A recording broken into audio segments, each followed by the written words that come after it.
Recorded Books and RB Digital present The Next Factory of the World, How Chinese Investment is Reshaping Africa, by Irene Yuan Sun, narrated by Nancy Wu. Introduction. From the current factory of the world to the next factory of the world. I remember the first time I rode in a car.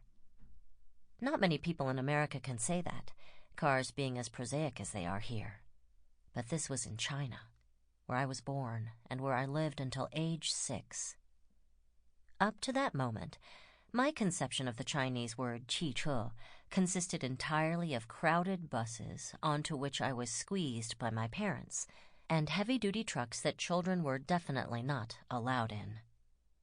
This car was something very different. There was no one in it I didn't know, and everything was effortlessly clean. The leather of the seats was smooth and cool to the touch, and gave off the calming, sterile smell of newness. I was used to having to clutch my parents' hands on standing-room-only buses, or to wrap my arms around their midsections as they pedaled a bicycle.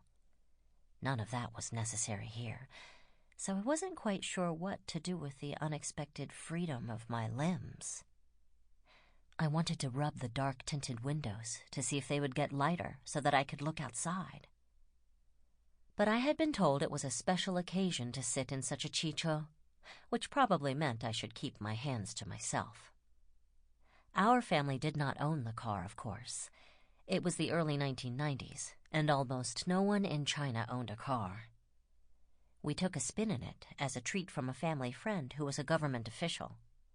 4 linked rings declared the car to be an Audi, one of the few models that existed in China at that time, and for years afterward, the only car brand I could name.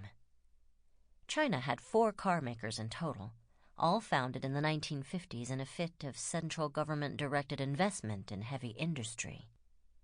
The Soviet Union had advised that one of the firms be based in my hometown of Changchun because of its proximity to eastern Russia, the theory being that this nascent car plant could learn from its Soviet counterparts. The resulting firm, FAW, mainly made giant industrial trucks, and over the years its blue and white logo became ubiquitous around town. But by the time I got to sit in one of its cars, the Chinese government had long ago severed any cooperation, in automobiles or otherwise, with the Soviet Union. In 1990, FAW turned instead to Volkswagen for Sample complete. Ready to continue?